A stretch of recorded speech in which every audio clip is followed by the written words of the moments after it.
Ha pasado bastante tiempo desde que compartí con ustedes una de mis experiencias astrales en el antiguo Egipto. Un viaje astral que se convirtió sin querer en el recordar de una vida anterior. Una experiencia en la que me di cuenta que había vivido en ese tiempo como un joven llamado Atub, un alfarero de las afueras de la ciudad de Memphis. Aún así, en las pocas memorias que pude recordar en esa ocasión, fui testigo de cómo este humilde alfarero, en un acontecimiento poco común, conoció a una de las princesas de Egipto. Por la emoción y el sentimiento que sentí en el cuerpo de Atub, sin lugar a dudas, aquel evento lo marcó en esa vida. Sin embargo, luego de tener ese recordar, mi atención se embarcó en otras experiencias astrales que me llevaron a otros destinos, por lo que sin querer dejé guardada esa experiencia a pesar de que tuve algunos sueños posteriores que se relacionaron con esa existencia. Aún así, con el transcurso del tiempo, la curiosidad por recordar algo más de esa vida antigua se instaló en mi mente. De un momento a otro, una fuerte curiosidad por saber qué otras cosas había acontecido en esa existencia creció dentro de mí, creciendo hasta el punto de no poder pasarlo por alto. Preguntas como ¿qué había sido de Atub y de su vida? ¿Y qué otras cosas vivió en su existencia? Se estaba convirtiendo en algo esencial por responder en ese momento. Al fin y al cabo, Atub era yo mismo en una vida anterior, y hasta ese momento no le había prestado la atención suficiente a esa existencia. Hasta ahora había tenido algunos sueños y vistazos de esa vida, pero no me había tomado el tiempo de ahondarlos de la manera adecuada, por lo que reconocí que era el momento de retomar esa experiencia y darle respuestas a esas preguntas, ya que podría brindarme la posibilidad de aprender cosas nuevas de mí y del mundo que habité en ese tiempo. Por ello, en esta ocasión, he decidido compartir con ustedes aquello que logré recordar de esa vida anterior, por medio de mis experiencias astrales y meditaciones que he registrado en mi diario con los años. Experiencias que revelan algunas sorpresas inesperadas de mi vida como Atub, pero que ahora comparto con ustedes para que conozcan un poco más a fondo la mística, los mitos e iniciaciones mágicas en el antiguo Egipto. Ese día estaba decidido a recordar más esa vida anterior, por lo que tomé mi diario y me dispuse a releer aquellas experiencias astrales que había tenido en el antiguo Egipto. Luego, sacaría provecho del arquetipo del mago, utilizando una técnica que llevaba probando por aquellos días para profundizar mis experiencias astrales. Dicha técnica consistía en establecer una meditación consciente utilizando la carta del mago del tarot. Dicho método es algo sencillo. Solo consiste en poner la carta enfrente de ti, entrecerrar los ojos y concentrarte en la respiración mientras meditas por unos 10 minutos sentado en una posición cómoda, visualizándote como un ser mágico de infinito potencial y sabiduría, evocando así la energía de nuestro mago interno. Luego, colocas la carta debajo de tu almohada y te recuestas en tu cama para descansar. Y cuando empieces a sentir los síntomas de trance, aplicas alguna de las técnicas para salir al astral. Así que, esa noche, luego de realizar esos pasos previos, me fui a la cama esperando tener una conexión. No tardé en sentir los primeros síntomas de trance al despertarme espontáneamente de mi primer ciclo de sueño.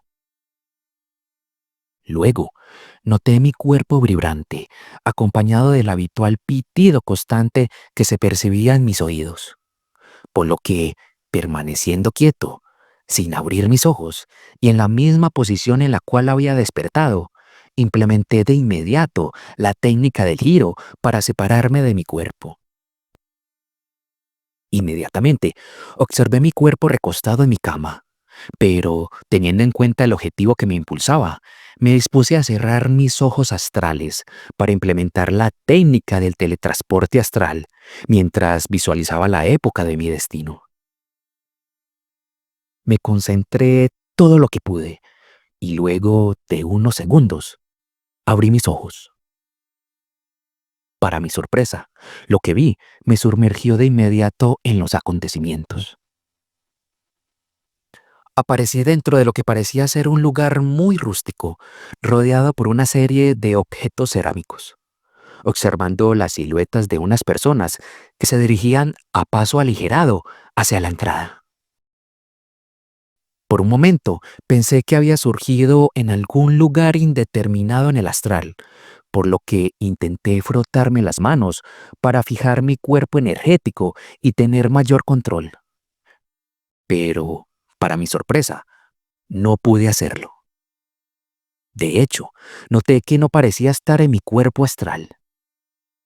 Más bien, parecía que estuviera despierto en el mundo de la vigilia, porque la nitidez con la que veía se sentía muy similar a la visión del cuerpo físico. Aunque mi cuerpo parecía hacer sus propias acciones sin que yo se lo pidiera. Además de que no podía controlar nada de lo que hacía de una forma consciente, como si fuera un observador atrapado en un cuerpo ajeno. Sin embargo, al cabo de un momento, lo entendí. Esto ya lo había experimentado en otras ocasiones. En realidad, estaba de nuevo en el cuerpo de Atup y había aparecido directamente dentro de él, sintiendo desde su perspectiva como una conciencia observante, pero que no podía cambiar el flujo de los acontecimientos. Lo típico de rememorar un recuerdo acásico, donde solo puede ser testigo de lo que sucede. No había duda de que lo había logrado, por lo que ahora podía revivir esos recuerdos y sentir lo que estaba viviendo Atup en ese momento, como una conciencia observante. Por lo que, lentamente, mi conciencia se fue acoplando a Atup, comprendiendo que desde su perspectiva solo había pasado unos minutos desde su encuentro con la princesa. Al parecer, la procesión ya se había alejado de la vía del mercado, continuando su camino por el gran bazar. Sin embargo, algunas personas se habían empezado a juntar alrededor de la tienda en la que me encontraba. Una tienda que no era más que un gran trozo de tela, que formaba una gran carpa sujetada por 4 grandes palos de madera, con una abertura al frente, a modo de entrada. Atup comprendía que había sido todo un acontecimiento de que una princesa se bajara de su carruaje real durante una procesión e ingresara a la tienda. Es más, el propio Atup aún no asimilaba lo que había acabado de acontecer, por lo que sentía su confusión y a la vez su alegría por ese encuentro. Sin embargo, mi padre, o más bien, el padre de Atup, se le veía muy feliz, mientras esbozaba una gran sonrisa de lado a lado. Tanto era así que se dirigió a la entrada de la tienda para cerrar el paso a la multitud, para luego alzar su mano derecha y, evidentemente emocionado, se dirigió a ellos diciendo: Amigos, hermanos, hoy los dioses han dirigido la mirada hacia nosotros. Hemos sido bendecidos por la hija del faraón. Al parecer, nuestro trabajo ha sido de su agrado y ha adquirido una obra de mi hijo. De inmediato, Atup observó desde el fondo de la tienda una expresión de asombro en todos los presentes. Pero, Yetep, el padre de Atup, aún no había terminado con su discurso y prosiguió con sus palabras diciendo: Sepan pues todos que en la tienda de Yetep, los dioses han visto con buenos ojos el trabajo de mi hijo, y por ello nos sentimos sumamente agradecidos con los dioses. Lo que pasó a continuación fue todo una algarabía. Las personas alrededor de la tienda querían saber qué era lo que la princesa había comprado. Y Yetep, sintiéndose muy orgulloso, no dudó en decirle a todos que lo que había comprado la princesa había sido un collar cerámico. Sin embargo, Atup se sintió un poco incómodo con sus palabras. En realidad, la princesa no había comprado un collar. Más bien, fue un intercambio, donde la princesa le pidió el collar que portaba Atup, y en agradecimiento, la princesa le regaló uno de ella. Aún así, las palabras de Yeteb hicieron que la muchedumbre se silenciara por un momento y se miraran los unos a los otros, seguramente sorprendidos por la particular compra de la princesa. La verdad era que los collares cerámicos eran bastante sencillos, siendo algo más que una baratija común, como un accesorio de la plebe y de las clases sociales más pobres. Algo que una persona de la realeza o de alta clase social normalmente no compraría. Por eso, Atup entendía el asombro de las personas, porque era más factible que alguien de un estatus social más alto se inclinara a comprar otras cosas diferentes, como tinajas, vasijas decorativas o representaciones divinas hechas en arcilla cocida. Pero aún así, seguía siendo extraño que una persona importante comprara esas cosas directamente. Lo común era que esa persona mandara a sus sirvientes a comprarlos en su nombre, por lo que Atup entendía perfectamente la sorpresa de todas aquellas personas. Sin embargo, aunque la multitud se había quedado en silencio por un momento ante las últimas palabras de su padre, de repente, una mujer de la multitud no tardó de pasar del silencio a pedir en voz alta un collar para ella. Más tarde, todas las demás mujeres allí presentes copiaron su ejemplo, armando una algarabía en la entrada de la tienda. Todas demandaban un collar para ellas, por lo que Yetep se vio asediado de inmediato por todos los esporádicos compradores que surgieron de un momento a otro. Pero, aún así, la expresión de su rostro no mostraba preocupación. De hecho, parecía estar disfrutando de la situación. En cambio, Atup sí lo estaba. Pensaba que toda la atención del mercado estaba sobre ellos, especialmente sobre él, y le asustaba la idea de que la gente perdiera el control y se entrara en la tienda en una estampida. Pero temía aún más que la muchedumbre notara el collar que le regaló la princesa. Por lo que comprendí el miedo de Atup. Temía perder su regalo, no tanto por su valor, sino por el simbolismo que significaba para él.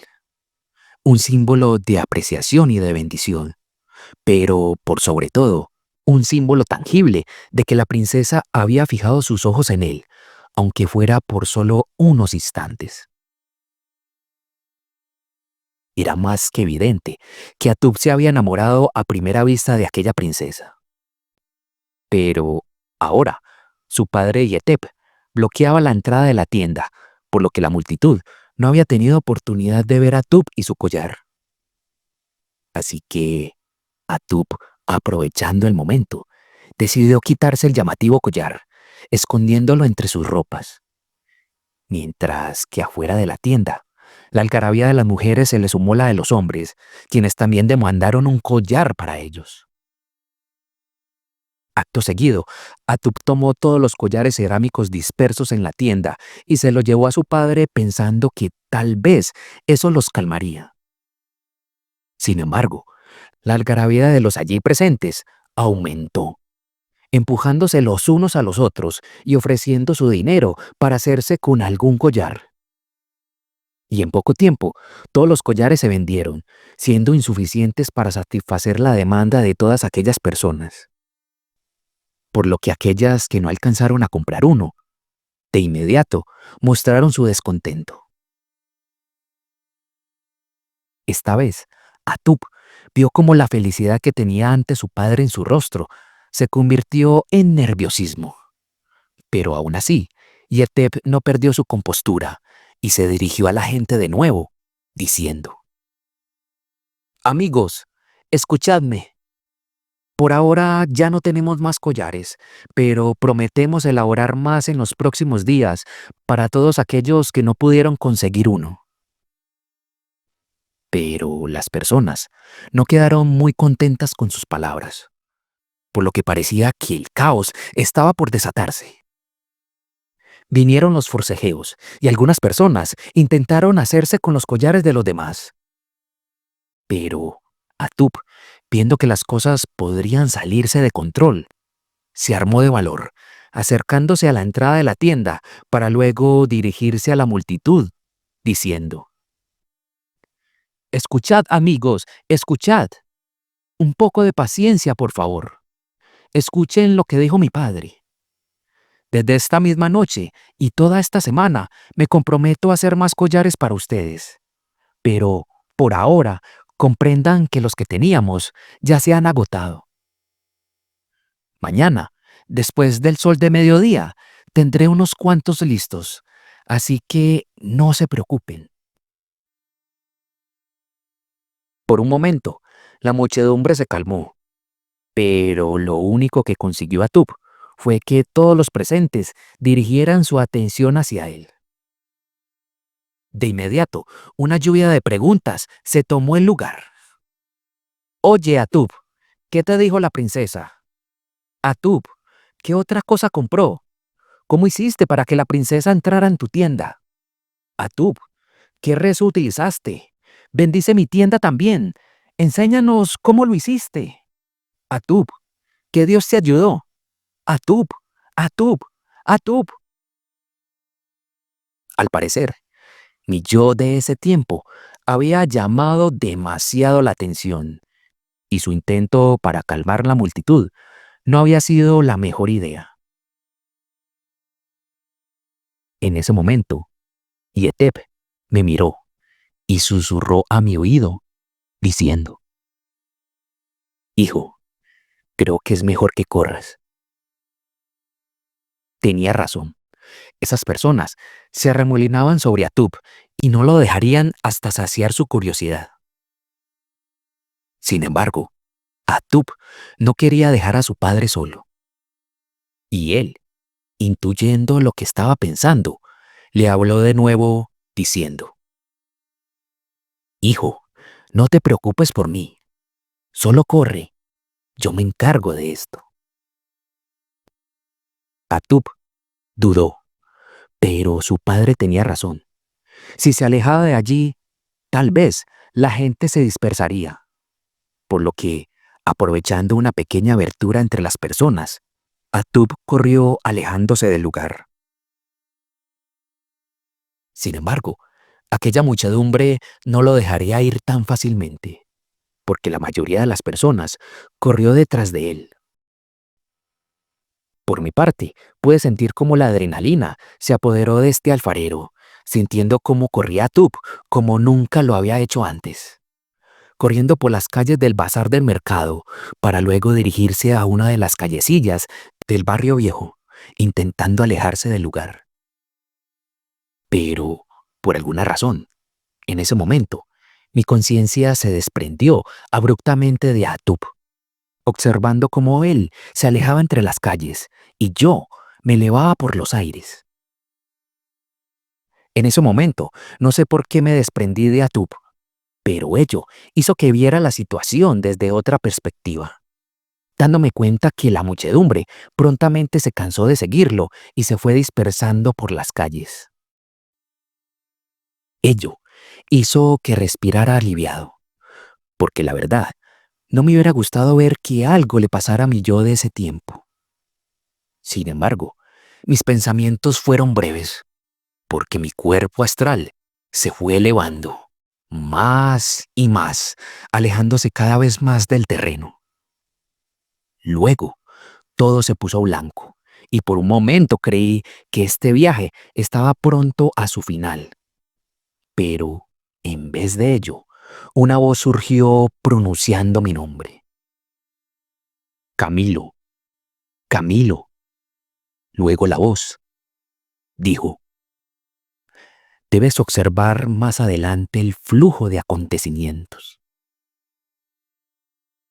De inmediato reconocí esa voz. Sin duda, era la voz emisaria de mi guía astral, manifestándose una vez más en mis experiencias. Pero, finalizadas las palabras, el blanco del ambiente se fue desvaneciendo de a poco, revelando que aún me encontraba flotando en el aire a una altura considerable. Sin embargo, el paisaje no era el mismo. Se suponía que me encontraba sobrevolando en el mercado y los barrios bajos de la ciudad de Memphis. Pero ahora sobrevolaba muy cerca de una gran estructura rectangular, donde se apreciaba una pirámide escalonada, que contrastaba con un paisaje arenoso, pero a la vez enverdecido. De inmediato me emocioné. Era Saqqara y su gran complejo arquitectónico, una de las primeras, o más bien, la primera pirámide construida en el antiguo Egipto. Lucía en sus mejores tiempos, aún conservando el color blanco de su recubrimiento, con pocos signos de erosión y de desgaste. Perfectamente simétrica, rodeada por una muralla colosal que delimitaba el complejo ceremonial de Saqqara.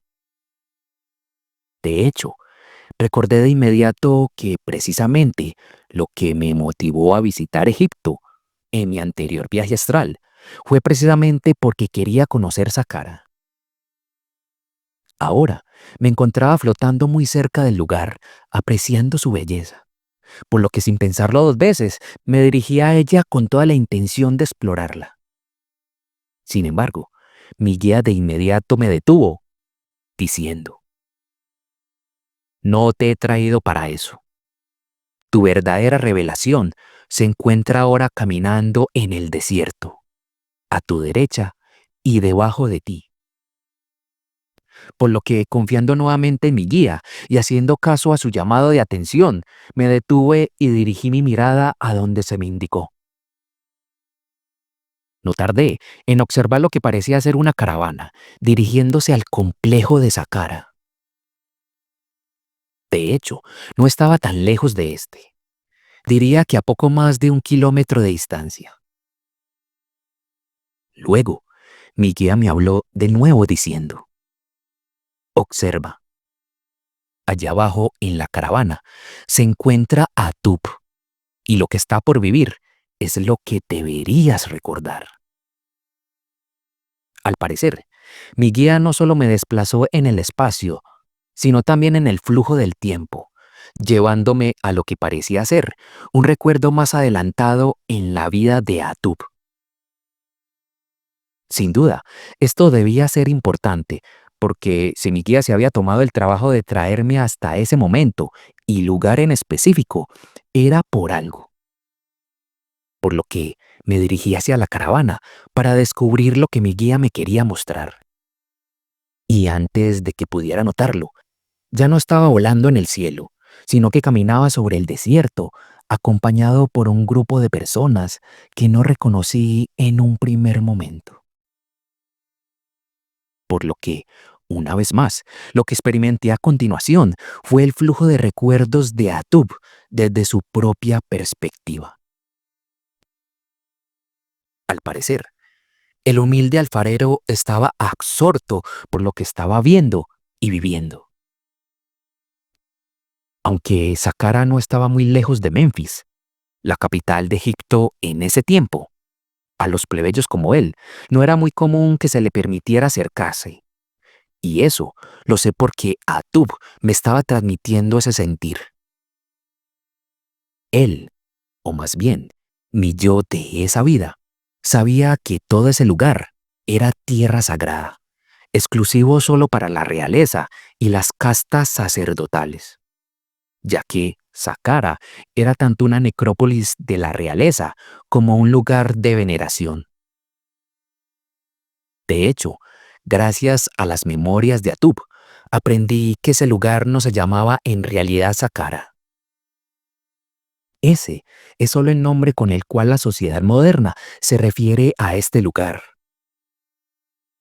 En realidad, los egipcios de ese tiempo lo conocían como Seket Netjeriket, que quiere decir el campo del divino cuerpo o campo del cuerpo sagrado.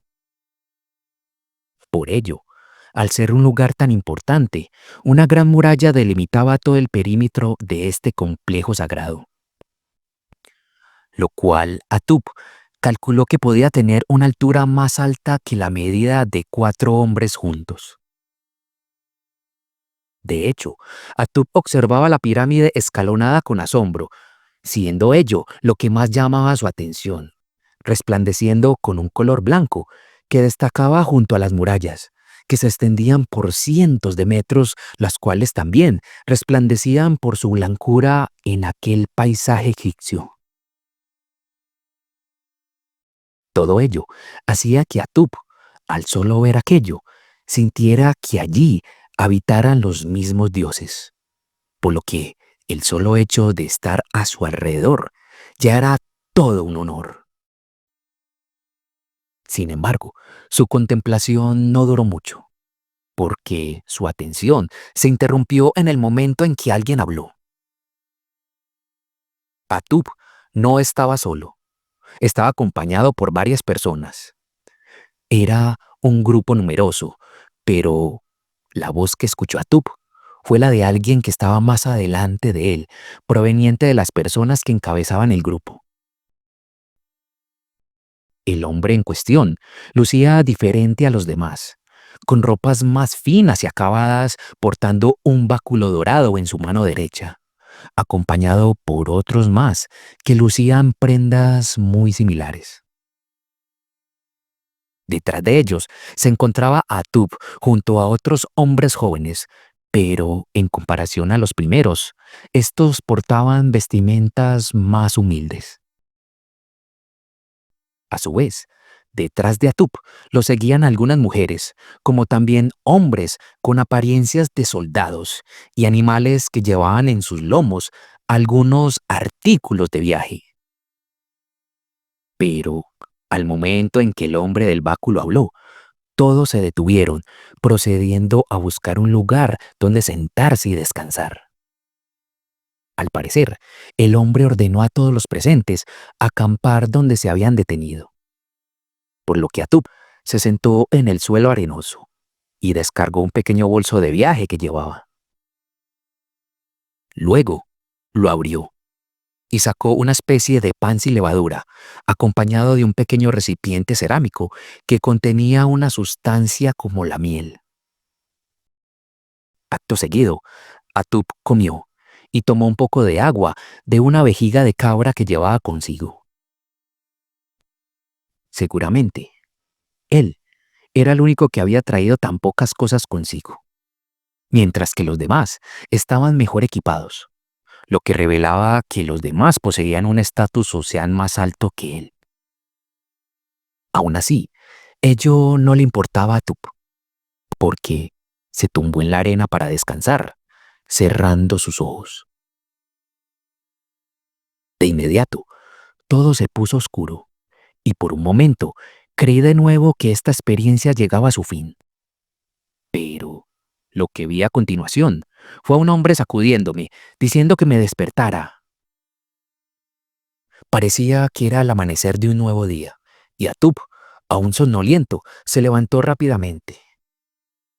Acto seguido, el hombre del báculo alzó la voz diciendo: «Ha llegado el día. Hoy demostrarán si son dignos de entrar en la morada de los dioses.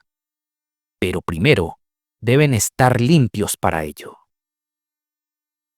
Y luego de estas palabras, el hombre del báculo hizo unas señas, y unas mujeres aparecieron en escena con unas tinajas que llevaban sobre sus cabezas. Luego, los hombres que acompañaban al hombre del báculo se dirigieron a cada uno de los jóvenes y se nos indicó que nos separáramos los unos de los otros y que permaneciéramos de pie mirando hacia el oriente. Luego, dos mujeres con tinajas se acercaron a mí y las colocaron a cada uno de mis lados. Más tarde, una tercera mujer apareció, llevando sobre sus hombros unas telas de lino y una vasija con algunos elementos. Mientras tanto, uno de los hombres que me había indicado que mirara al oriente se hizo delante de mí. Luego, dio media vuelta para también mirar hacia el oriente e invocó un cántico que repetía una y otra vez, diciendo: que la luz divina limpie aquello que toca, que la luz divina purifique la mente de los hombres. En realidad, estos hombres que daban indicaciones y cantaban eran acólitos sacerdotales al servicio del sumo sacerdote, el cual era el hombre del báculo. Pero, luego de pronunciar su cántico, el acólito hizo una reverencia al sol para luego girar nuevamente hacia mí, colocando su mano derecha sobre mi frente. Acto seguido, el acólito sacerdotal se hizo a un lado y, silenciosamente, con una señal de sus dedos, me indicó que permaneciera con la mirada al frente, observando el sol. Mientras que las mujeres que estaban a cada lado procedieron a quitarme las pocas prendas que llevaba, retirándome el cefet, que no era más que una prenda similar a un taparrabos, que se envolvía entre la entrepierna y la cintura para formar una especie de calzón. Luego, una de las mujeres, en un absoluto silencio, vertió agua de uno de los cántaros sobre mí. Tomó un trozo de lino, lo humedeció y empezó a friccionarlo en mi espalda. Mientras que la otra mujer hizo lo mismo, concentrándose en restregar mis brazos. La sensación fue un poco extraña. Era la primera vez que alguien que no fuera yo mismo limpiaba mi cuerpo. O más bien, era la primera vez que Atub pasaba por ello. Este humilde artesano, como la mayoría de las personas de ese tiempo, se bañaba a las orillas del río Nilo, pero nunca había sido asistido para ello. Cosas como esas solo eran propias de la realeza y de los nobles, pero sin embargo, aquí estaba Atub en una situación algo penosa para él. Luego, una de las mujeres sacó un pequeño recipiente cerámico, tapado por un corcho de madera. Lo abrió y vertió en las manos de la otra mujer una sustancia aceitosa.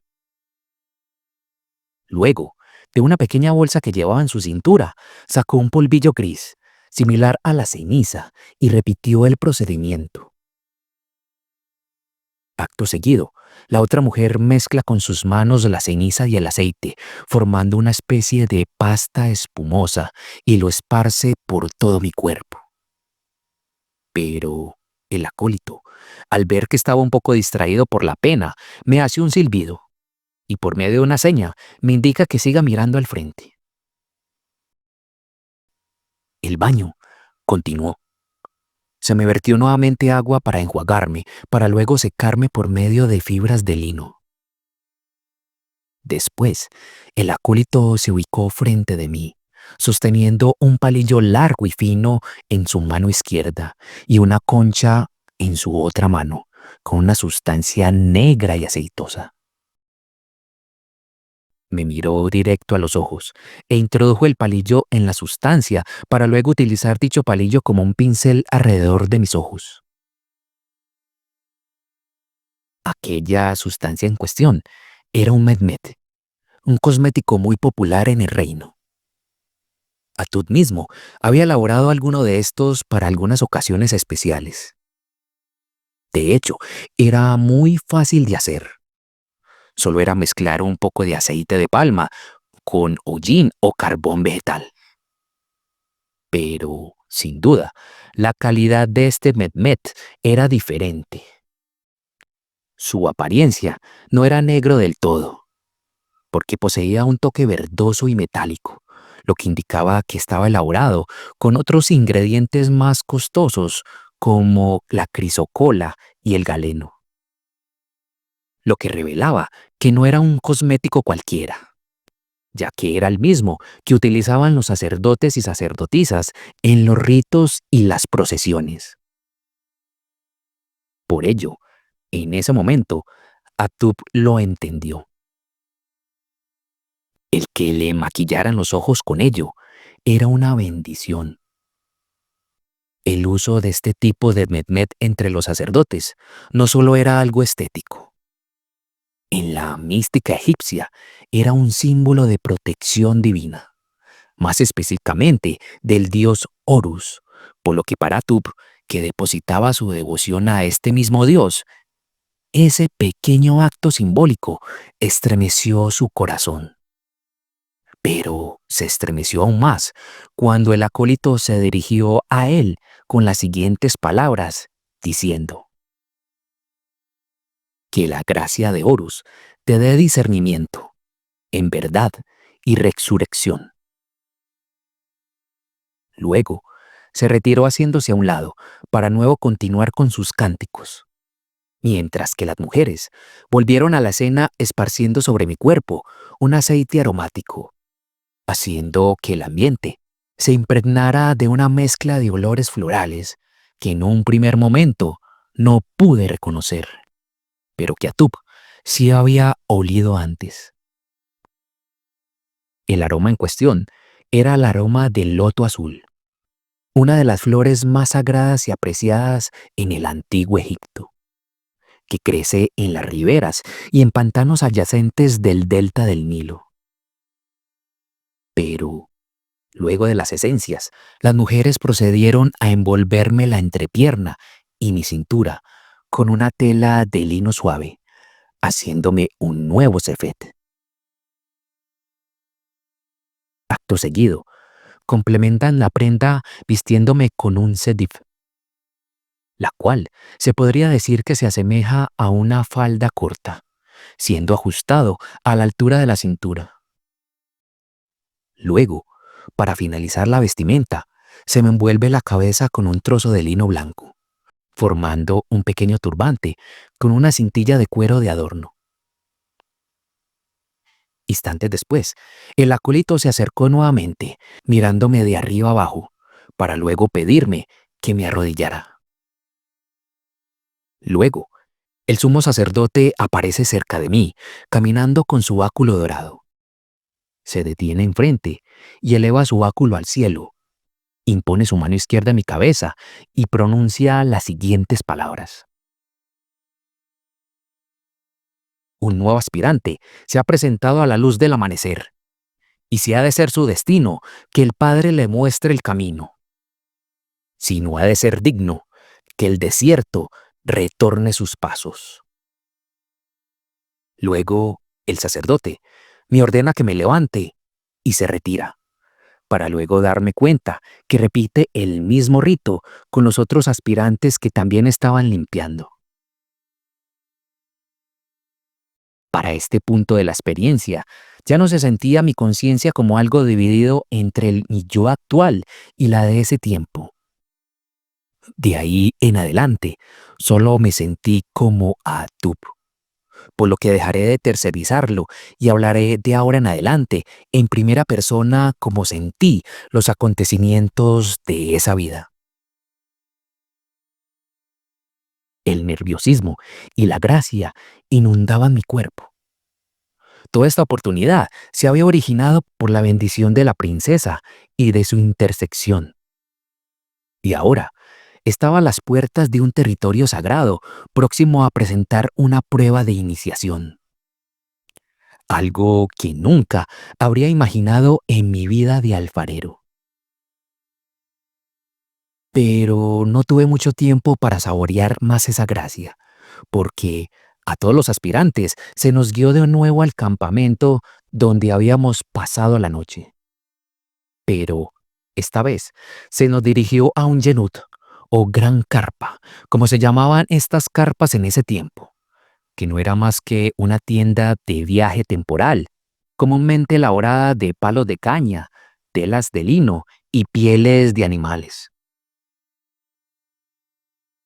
Allí adentro nos esperaba otro sacerdote, el cual no había visto hasta ahora. Nos pidió que nos sentáramos y procedió a explicarnos la prueba. Según sus palabras, la prueba era muy simple. Consistía en elegir la puerta adecuada para ingresar al complejo de Saqqara o de Seket Netjeriket, como se conocía en ese tiempo. Por lo que el sacerdote nos dijo que la muralla que rodeaba el complejo tenía 14 puertas falsas que simbolizaban el renacimiento, y otra más que permite el ingreso real al complejo al reunificar el alma. Por lo que la prueba consistía en encontrar la puerta correcta, donde los dioses nos susurrarían el siguiente paso a seguir. Sin embargo, a la orden del sumo sacerdote, se indicaría a cada aspirante el turno para presentar la prueba, mientras que los demás debían permanecer en la tienda en silencio, esperando su turno. Por lo que el sacerdote nos aconsejó entonces que utilizáramos el tiempo de quietud para orar y pedir guía a los dioses. Dicho esto, no se nos dio más instrucciones al respecto. Y, aunque no había quedado claro del todo las indicaciones, ninguno de los presentes nos atrevimos a preguntar. Luego, el sacerdote desconocido se retiró, asegurando que iniciarían con las pruebas cuando el sumo sacerdote apareciera. No obstante, como lo averiguaría más tarde, esta prueba aparentemente sencilla tenía su truco. Existía un rumor que recorría ocasionalmente las calles de la capital, que aseguraban que la verdadera entrada al complejo se encontraba en alguno de los extremos de la muralla. Al ser una muralla rectangular, debía entonces buscar la entrada en alguna de las 4 esquinas de la muralla. Y, aunque aparentemente eso solo indicaba recorrer la muralla de extremo a extremo, la verdad era que la muralla era rectangular y se extendía por cientos de metros, como me daría cuenta más adelante al caminar alrededor de ella. Además, se decía que la muralla se extendía por más de 500 metros en dirección norte-sur y alrededor de unos 300 metros de oriente a occidente. Sin embargo, al ser una estructura rectangular, todo el perímetro de la muralla sumaba más de 1,5 kilómetros. Pero, aún así, estaba seguro que muchos de los allí presentes que harían la prueba ya sabían de antemano la ubicación de la verdadera puerta. Seguramente debido a su origen noble o al tener lazos con algún familiar sacerdote. Por lo que imaginé que pasarían la prueba muy rápidamente. En cambio, en mi caso, solo contaba con la información de los rumores y si optaba por creer en ellos, podrían no ser acertados. Pero eso no me desmotivó.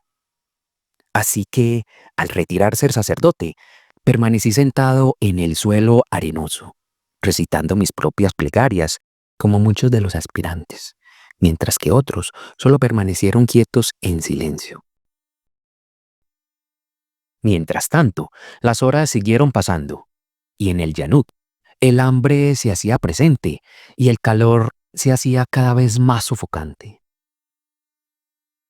No había probado bocado desde el día anterior, y al juzgar por el calor que se sentía en la tienda, Era probable que fuera a mediodía. De repente, nuevamente el sumo sacerdote entró a la tienda y esta vez me señaló a mí con su báculo dorado. Al fin, había llegado mi turno, por lo que salí del Yanud de inmediato y me dirigí caminando hacia la muralla. Efectivamente, el brillo del sol estaba en toda su intensidad y la posición de éste me indicaba que era un poco más de mediodía. Aún así, el aceite que se me había aplicado en el ritual de limpieza me daba cierta protección solar. Pero ahora debía centrarme entonces en dirigirme a mi destino. Desde mi posición, el complejo de Saqqara estaba aproximadamente a unos 700 metros.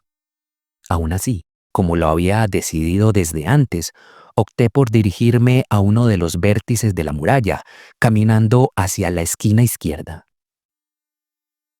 Mi mejor opción era tomar en serio el rumor y confiar que podría encontrar una puerta. Pero el hecho de que me encontrara con la puerta correcta al primer intento ya sería cosa del destino. Por lo que caminé y caminé, acercándome cada vez más a la muralla, hasta que estuve lo suficientemente cerca para notar todos sus detalles. La muralla en sí no era completamente lisa. Tenía unos contornos rectangulares o pilares en alto relieve que daban la sensación de que la muralla estuviera dividida en secciones. Su color era blanco, probablemente por el cal que la recubría, aunque los pilares eran de un color rojizo. Aparte de ello, la muralla no tenía ninguna decoración, pinturas o grabados como los templos de la capital. Pero, a medida que me fui acercando a la esquina de la muralla, noté una entrada de gran tamaño que interrumpía el diseño de esta. Era una abertura rectangular, probablemente una entrada al complejo. En ese momento me emocioné, deseando que aquella puerta fuera la correcta. Así que aceleré el paso, y minutos después me encontré muy cerca de allí. Ahora observaba claramente una perfecta gran abertura rectangular, pero el que fuera o no la entrada correcta, pronto lo averiguaría. Por otra parte, la muralla en sí podría medir alrededor de unos 10 a 12 metros de altura. Y aunque estaba más cerca, el material empleado en su construcción me resultaba irreconocible. Era muy perfecto, recto, con partes muy lisas, revelando el arduo trabajo que requirió algo así. Por lo que este humilde alfarero concluyó que aquello no se construyó con bloques de arcilla cocidos, como era la costumbre en la mayoría de las construcciones egipcias en ese tiempo. Los bloques que componían la muralla y la entrada misma claramente eran muy simétricos y alineados. Así que solo pensaba que esto solo lo habían construido los mismos dioses, al nunca haber visto antes un material de construcción como ese. No obstante, ahora no era momento para hacer observaciones, por lo que dejé de observar la muralla y me dirigí a la gran abertura rectangular de más de 3 metros de altura. Pero cuando estaba cerca de ella, un hombre me salió al paso. El hombre en cuestión se cruzó de brazos y mirándome seriamente, me hizo saber que no me dejaría pasar tan fácilmente. No parecía ser un sacerdote o un acólito. Más bien, su contextura e indumentaria reflejaban el porte de un guardián o de un soldado. Sin embargo, no era el único que custodiaba la entrada. Un segundo hombre también salió a mi encuentro, portando una lanza en su mano derecha, y al igual que el anterior, me miró seriamente. Luego, el primer guardián se dirigió a mí y dijo: «Tú, que camina hacia nosotros, ¿Ya has reunificado tu alma? Pero la pregunta me tomó tan fuera de lugar que la verdad no supe qué responder. Por lo que, ante mi silencio, el hombre preguntó de nuevo, en una forma más enérgica. Debes responder, errante. Tú, que caminas hacia nosotros, ¿ya has reunificado tu alma? Por un momento estuve tentado a decir que sí, aunque no supiera qué querría decir con ello de la reunificación. No obstante, respondí, la verdad, Señor, aún no he reunificado mi alma, porque ignoro cómo ha de hacerse eso. A lo que el hombre sonrió y dijo, no sé si eres tonto o de corazón noble. Lo normal es que respondas que sí. Luego agregó, dime, ¿por qué no has respondido sí a mi pregunta? Si lo hubieras hecho, te habría dejado entrar como a todos los demás. En ese momento, me sonrojé un poco, pero luego de un momento, alcé la mirada y respondí. Mi madre me enseñó a no mentir. Ella siempre decía que aquello que nos acerca a los dioses es la verdad de nuestras palabras. Y la verdad es que desconozco cómo reunificar mi alma. Ante mi respuesta, la cara del hombre se suavizó un poco. Miró a su acompañante y éste asintió con la cabeza. Luego, dijo, en ese caso, debo decirte que has dado con la respuesta correcta, pero deberás alcanzar tu reunificación si quieres pasar por esta puerta. Tal vez el darle una vuelta a toda la muralla te ayude a revelar el camino. Por un momento permanecí confundido. Creía que había fracasado en la prueba. No obstante, pues lo que había dicho aquel hombre no era así. ¿Qué estás esperando?, dijo el hombre. Dale una vuelta a la muralla. Así que giré hacia la derecha y empecé a caminar alrededor de la muralla. La verdad era que no sabía qué buscar ni qué debía hacer exactamente, pero no tenía más remedio que hacer lo que se me dijo. Por lo que caminé y caminé observando la muralla, esperando encontrar una respuesta que no sabía cómo encontrar. Minutos después, noté otro pórtico en la muralla que me indicaba otra aparente entrada. Me acerqué y me di cuenta que su forma era similar a la anterior. Sin embargo, no había abertura. En vez de ello, había una especie de recámara, con la misma altura que la primera entrada. No obstante, en el fondo de la falsa puerta había un pequeño altar con una vasija de barro que parecía contener algo adentro. Me acerqué y distinguí una pequeña rama dentro de la vasija de barro. Fuera de eso, la vasija no poseía nada más, salvo una representación rústica, despintada del dios Osiris. Sin embargo, reconocí que aquella cámara era sagrada, por lo que me arrodillé y mostré mis respetos, para luego recitar una oración corta. Estaba claro que no podía ingresar por ahí, y debía seguir con mi camino, aunque no supiera qué debía hacer exactamente para superar la prueba. Así que me levanté y continué caminando alrededor de la muralla. Para esas horas del día, el calor era aún más agobiante. Aún así, hacía todo lo posible por ignorar ese hecho, porque en mi corazón habitaba una fuerte convicción por superar esa prueba. Y aunque era un fiel devoto a los dioses y a las tradiciones que profesaban en ese tiempo, la verdad es que el deseo y la promesa de volver a ver la princesa era lo que más me motivaba.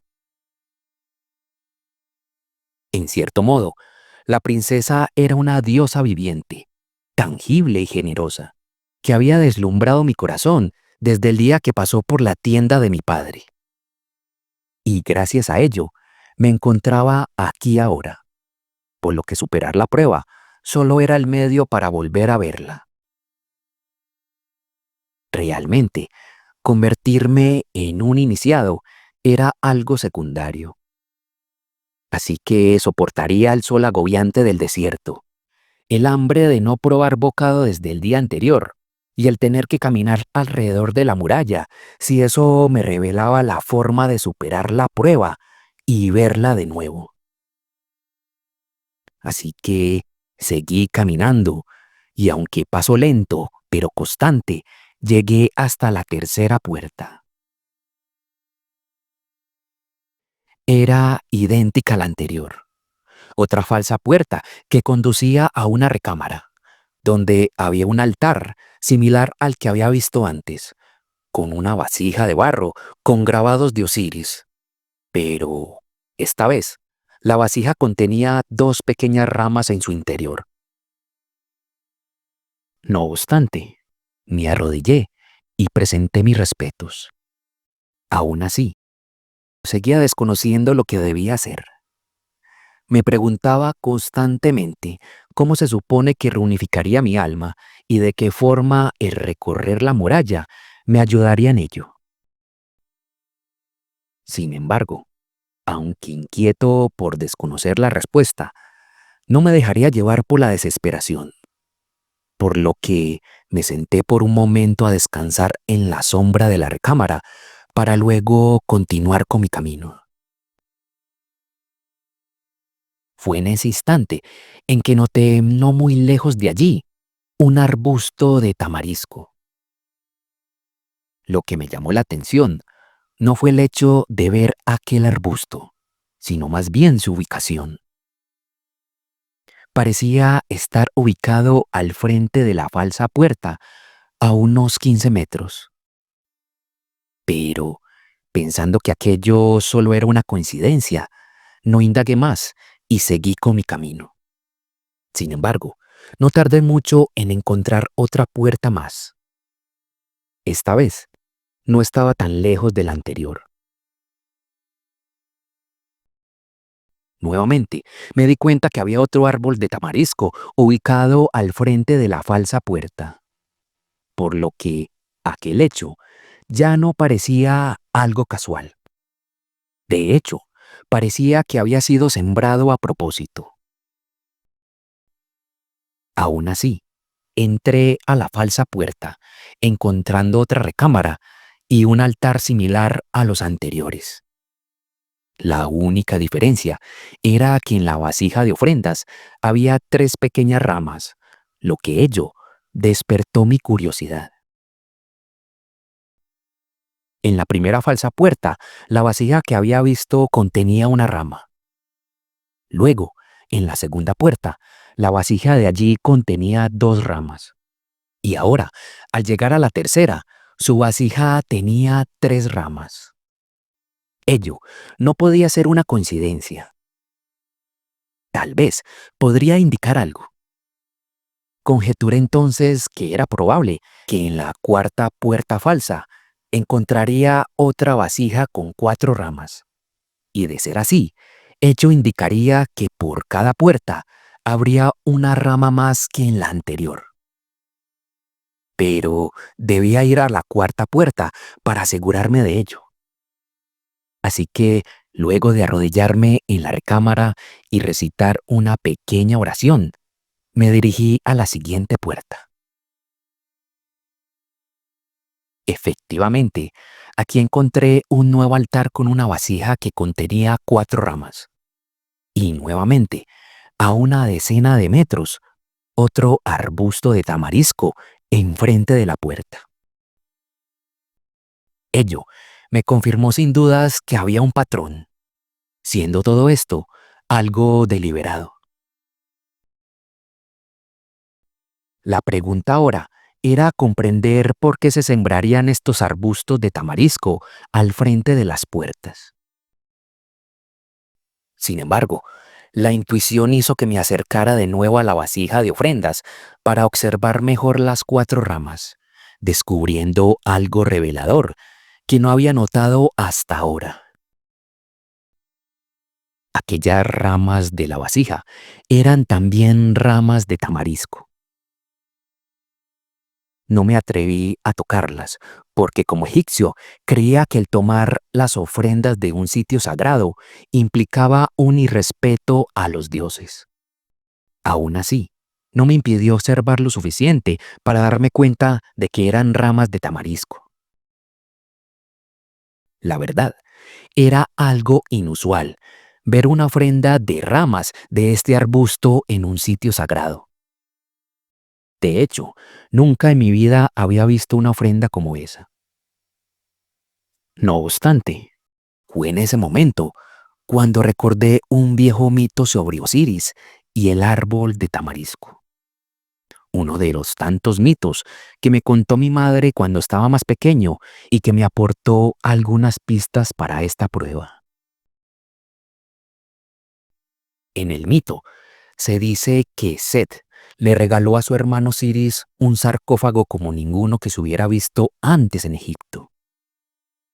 Un sarcófago especialmente construido para él, para honrarlo y preservar su esencia cuando llegara la hora de transitar el sendero del más allá. Por lo que Osiris quedó deslumbrado y aceptó complacido el regalo de su hermano, ya que para cualquier egipcio, un buen sarcófago era garantía de eternidad y de preservación del alma. Por lo que Set, al ver que su regalo fue del agrado de su hermano, invitó a Osiris a que lo probara y palpara de cerca el interior del sarcófago. No viendo nada malo en ello, Osiris accedió probando el sarcófago. Sin embargo, lo que no imaginó Osiris era que una vez que se introdujo en el sarcófago, Set lo encerraría en este aprisionándolo vivo. Por lo que todo aquello había sido un engaño muy elaborado de Set, con el fin de despojar a su hermano del trono de Egipto. Así que Set, luego de haber engañado a Osiris, selló el sarcófago y lo arrojó al río Nilo para que se ahogara. No obstante, el sarcófago no se quedaría en el fondo del río, sino que fue arrastrado por las aguas del Nilo por muchos días y noches, hasta que el sarcófago se enredó en la orilla con las raíces de un árbol de tamarisco. Allí quedó atrapado el sarcófago, hasta que el árbol de tamarisco creció envolviéndolo por completo, volviendo el sarcófago parte del árbol. En el mito, se dice que aquel árbol creció inusualmente, no demorando mucho en llamar la atención del rey de esas tierras, el cual, al ver lo inusualmente robusto y grande del árbol, decidió cortarlo para usarlo como una columna principal para uno de sus palacios. Mientras tanto, Isis, quien había emprendido la búsqueda de Osiris desde que fue arrojado al Nilo, buscó a su amado sin parar hasta llegar a las tierras de aquel lejano rey. Y pensando que el soberano de allí podría ayudarle, se dirigió a uno de sus palacios. Para su sorpresa, Isis sintió de inmediato la presencia de Osiris en una de las columnas del palacio, y al acercarse a ella, se dio cuenta que adentro estaba el sarcófago de Osiris. Por lo que Isis convenció al rey de que le entregara la columna para rescatar a su amado. Luego, Isis llevó a Osiris de vuelta a Egipto, donde lo resucitó, insuflándole de nuevo la vida en un ritual mágico. Desde entonces, Osiris renació como un nuevo ser que tenía la capacidad de habitar tanto el reino de los vivos y de los no vivos, dándole un nuevo estatus divino al dios Osiris. El hecho de recordar ese mito me permitió entender por qué habían sembrado arbustos de tamarisco cerca de cada puerta de la muralla y del porqué de las ramas de este arbusto en las vasijas de ofrendas. Además, no solo comprendí eso. Según las palabras del sacerdote, cuando nos dio las instrucciones de la prueba, recalcó el hecho de que el complejo tenía 14 puertas falsas y otra más verdadera.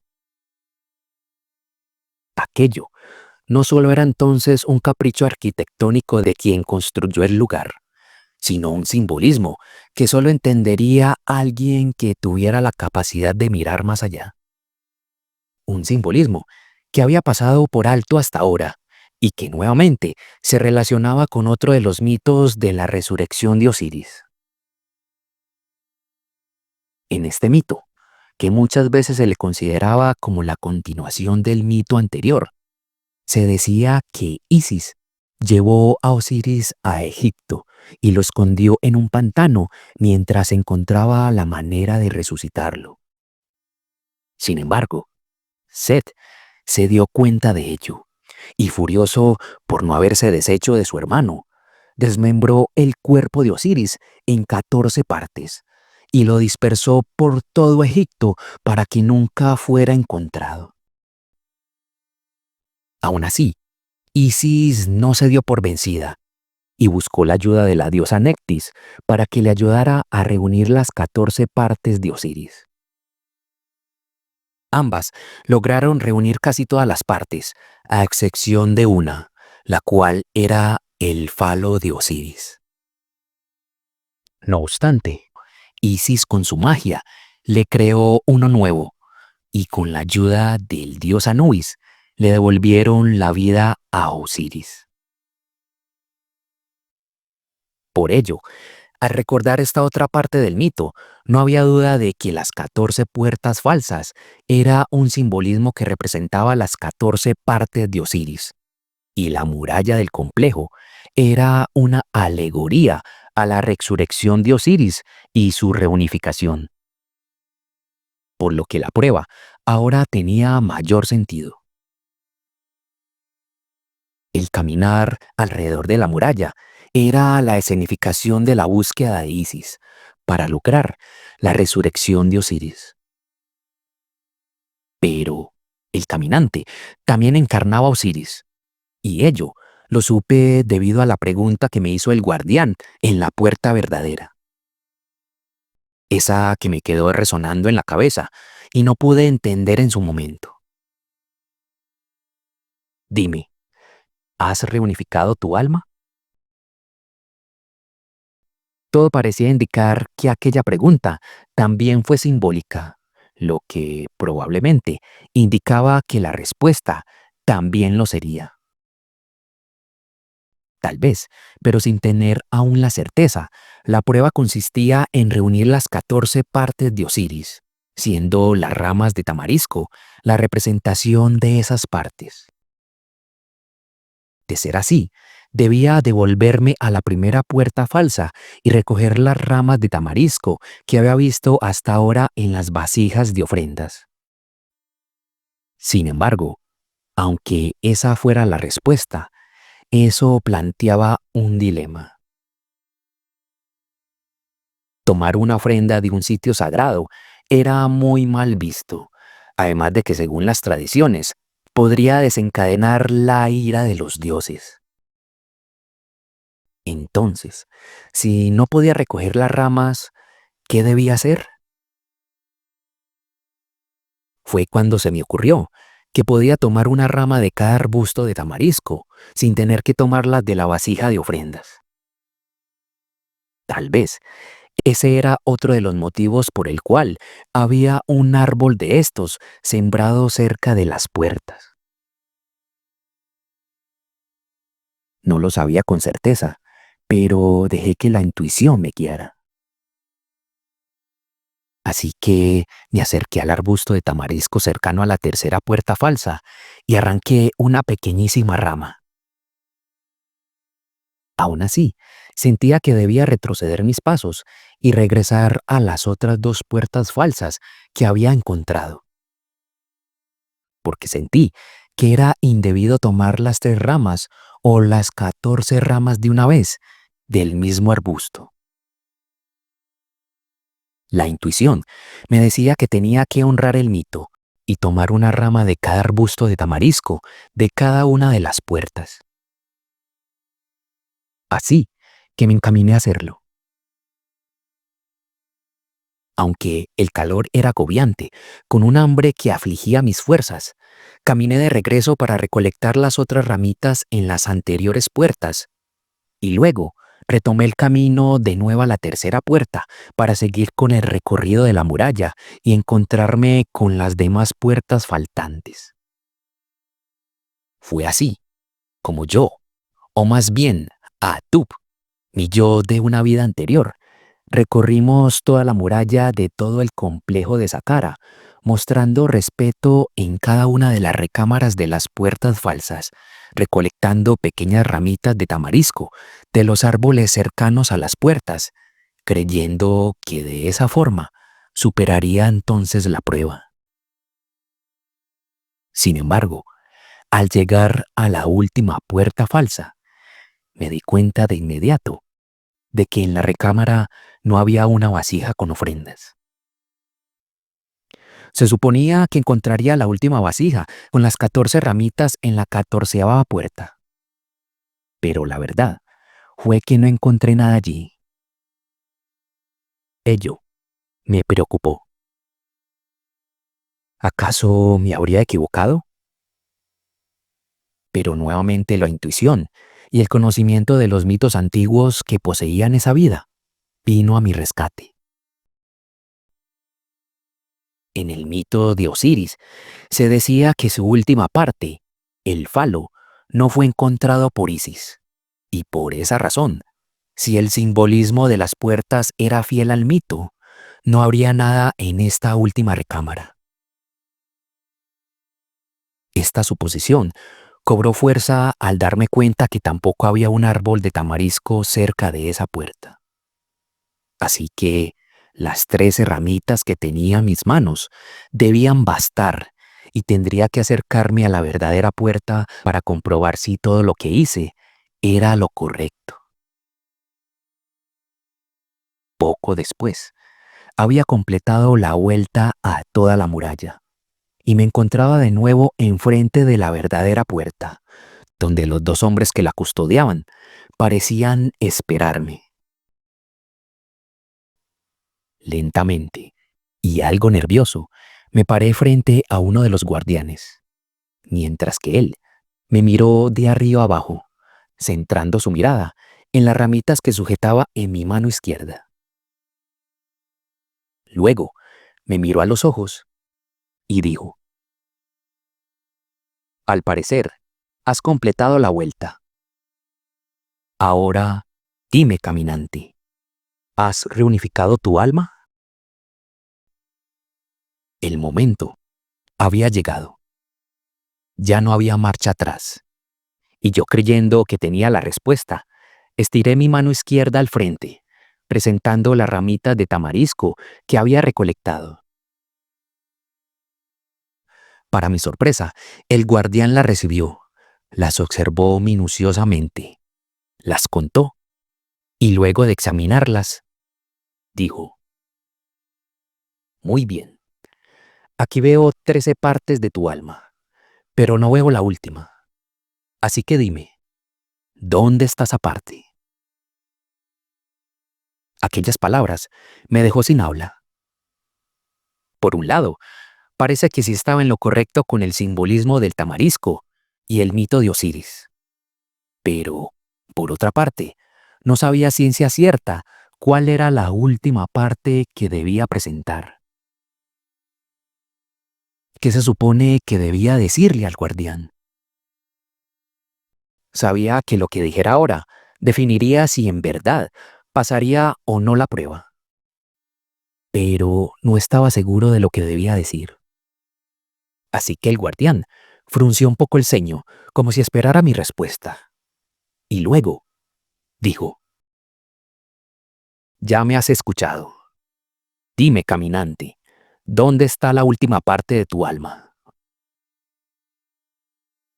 Pero yo aún no sabía qué responder, por lo que el guardián impaciente alzó su voz nuevamente, diciendo: si no respondes ahora, deberás regresar por donde has venido. Por última vez, ¿dónde está la última parte de tu alma? Y en ese momento, sin aún saber qué decir exactamente, dije lo primero que se me vino a la mente. La última parte soy yo. La última parte habita en mí. El silencio se hizo en el ambiente, y por un momento, la mirada inquisidora del guardián se hizo más seria. Pero, después, se suavizó por completo, esbozando una sonrisa. Luego, el segundo guardián se acercó a mí colocando su mano derecha en mi hombro, y en tono alegre dijo las siguientes palabras. He aquí, pues, un iniciado digno a los ojos de los dioses. Tu primera prueba ha concluido. No obstante, momentos después, todo empieza a desvanecerse a mi alrededor, y antes de que me diera cuenta, ese recordar en una época lejana en el antiguo Egipto había llegado a su fin. Ahora estaba en mi cómoda cama, despertando un tanto desubicado de una experiencia sin igual, sintiendo como si todo aquello que experimenté en los ojos de Atub hubiera sido un sueño muy vivido. Sin embargo, me encontraba muy contento por el resultado, porque todo parecía indicar que mi yo de esa vida anterior no solo había sido un alfarero humilde de Egipto, también había sido algo más, y lo que había visto en ese recordar solo era el principio de muchas cosas más que descubriría en esa vida. Pero, por hoy, hemos llegado al final de esta experiencia, y será en otra ocasión en la que les compartiré más de esa antigua vida y sus misterios. Por lo pronto, soy Camilo Andrés Gutiérrez, el soñador consciente. Muchas gracias por escucharme y nos veremos en una próxima ocasión.